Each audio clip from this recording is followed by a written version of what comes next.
Shalom, Ibu Bapak, saudara jemaat GKJ Nusuan. Semoga hari ini dalam keadaan sehat, baik dan penuh dengan sukacita. Mari bersama kita hening sejenak, kita menikmati sapaan firman Tuhan dalam renungan singkat. Mari bersama kita berdoa. Bersama keluarga, orang terkasih, teman-teman kami semua mengingat kebaikan-Mu dalam kehidupan kami, Tuhan. Kebaikan-Mu yang tidak pernah berkesudahan, di mana Engkau mengizinkan kami menjalani hari-hari pemberian Tuhan dengan penuh pengharapan. Tuhan, kami mohon pertolongan-Mu dalam menjalani hari ke depan, dalam menjalani setiap persoalan hidup kami, terlebih ketika kami merasakan kebimbangan, khawatir, cemas, bingung dalam menjalani kehidupan ini. Kami yakin Engkaulah petunjuk, Engkaulah sumber pengharapan bagi kami. Bersama kami akan merenungkan sabda-Mu, Tuhan. Tolong kami, Roh Kudus yang memimpin hati kami, sehingga kami dapat bersama belajar akan firman-Mu. Di dalam nama Tuhan Yesus kami berdoa. Amin.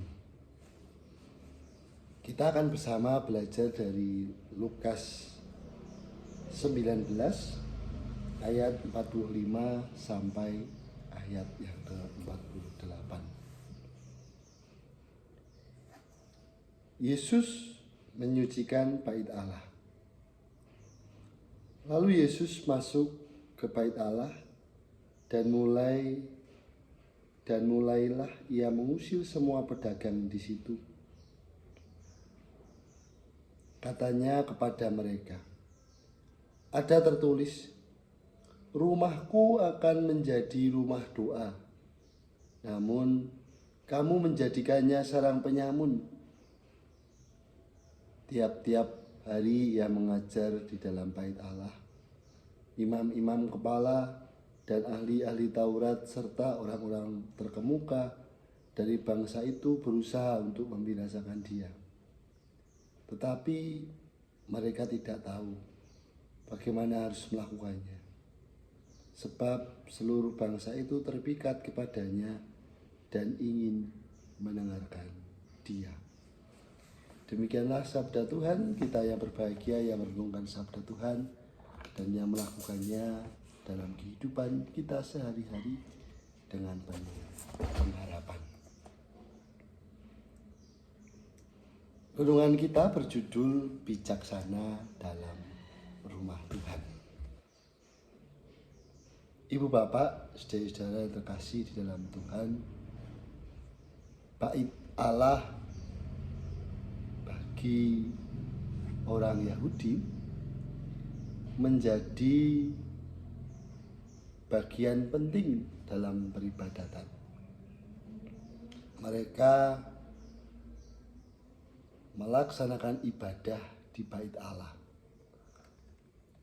Tapi sayangnya, ketika hendak memberikan persembahan, ketika hendak melakukan berbagai macam ritual ibadah, terjadi monopoli, di mana persembahan yang digunakan harus dibeli langsung di depan bait Allah.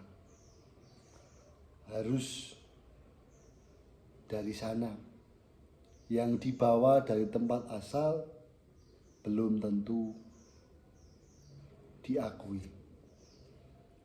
Teks kita tidak berbicara tentang larangan berdagang, tetapi lebih kepada bagaimana memonopoli apa yang menjadi ketetapan Tuhan dalam beribadah. Yesus memasuki bait Allah dan menemukan kenyataan bahwa rumah doa telah berubah menjadi sarang penyamun. Sarang penyamun dalam hal ini adalah memonopoli setiap piranti-piranti kebaktian, persembahan, hewan-hewan yang harus dibeli dari sana. Ia bertindak tegas, mengusir para pedagang, menegakkan fungsinya rumah ibadah, dan terus mengajar di dalamnya. Tentu ini menimbulkan berbagai macam reaksi. Ada perlawanan pemimpin agama, ada orang-orang yang ingin mendengarkan Yesus. Tindakan Yesus ini bukan sekedar marah sebagai seorang manusia, tetapi adalah wujud kebijaksanaannya dalam merespon realita tempat ibadah. Ia tahu betul kapan harus bertindak lembut, kapan harus bertindak tegas dalam menegakkan ketetapan Allah. Bait Allah bukan hanya tempat berkumpul untuk mencari keuntungan pribadi, tetapi menjadi pusat perjumpaan dengan Allah yang tidak membatasi dirinya itu. Dalam hal ini, kebijaksanaan menjadi pembelajaran penting. Yesus tahu betul kapan harus menempatkan diri untuk berani menegur ketika ada yang menyalahgunakan. Sekaligus Yesus tetap setia pada konsistensi ajarannya tentang kebenaran. Orang banyak mendengarkan Yesus dan ingin mendengarkan Yesus.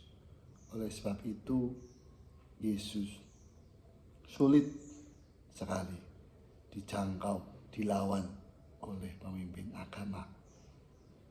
Ibu bapak saudara-saudara yang terkasih dalam Tuhan, ada banyak hal yang tampak belum tentu menjadi yang sebenarnya terjadi sebagai sebuah realita. Ada berbagai macam fenomena gunung es yang tampak mungkin seperti ini, tetapi kenyataannya berbeda. Dalam hal ini kita bersama dipanggil untuk bijaksana. Bijaksana berarti mampu menempatkan diri dengan benar. Tahu kapan harus berkata dengan lembut, tahu kapan harus bertindak dengan tegas.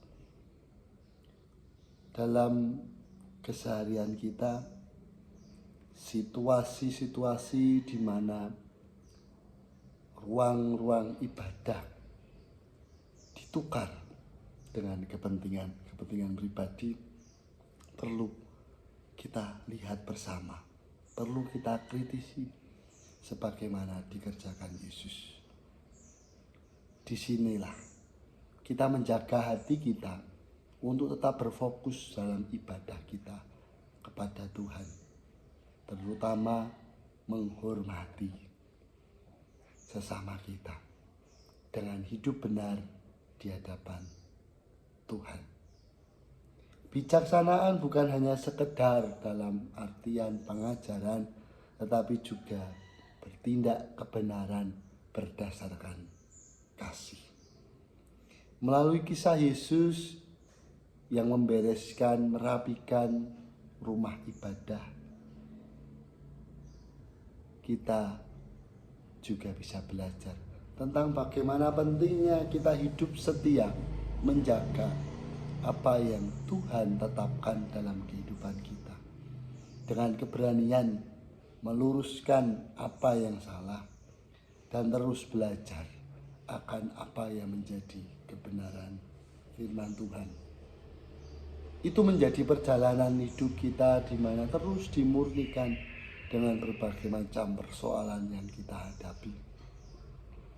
Tetapi bagaimanapun perjuangan kita, Tuhan berkenan tinggal dalam hati kita, menemani setiap perjuangan kita, dan dari situlah kita diajak untuk terus berbenah, membereskan sebagaimana Yesus membereskan, memasuki rumah ibadah, memasuki bait Allah dengan mengingat kembali dasar bahwa bait Allah adalah rumah doa bahwa bait Allah adalah ruang dialog, dan di sanalah Yesus menegakkan kembali kebenaran itu.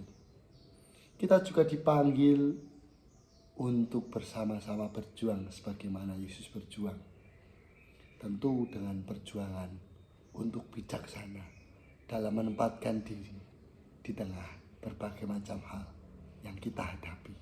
Di keluarga, di masyarakat, di pelayanan kita, di pekerjaan kita, kiranya kita dimampukan untuk menjadi orang yang bijaksana, yang memperjuangkan kebenaran dengan berdasarkan kasih. Amin. Saat teduh bagi kita.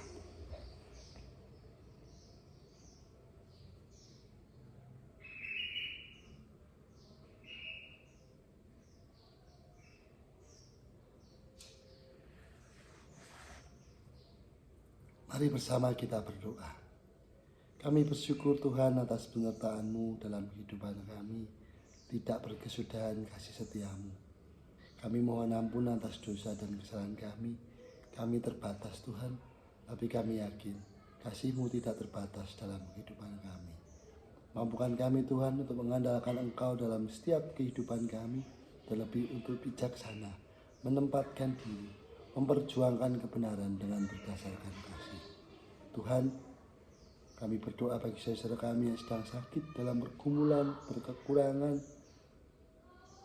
merasakan kedukaan, kehilangan, patah hati, kiranya Tuhan tolong. Sehingga pengharapan dari Tuhan yang senantiasa menguatkan. Kami menyerahkan hidup dan kehidupan kami selanjutnya dalam penyelenggaraan kasih Tuhan. Di dalam nama Tuhan Yesus kami berdoa. Amin. Selamat melanjutkan hidup pemberian Tuhan. Tuhan menolong kita.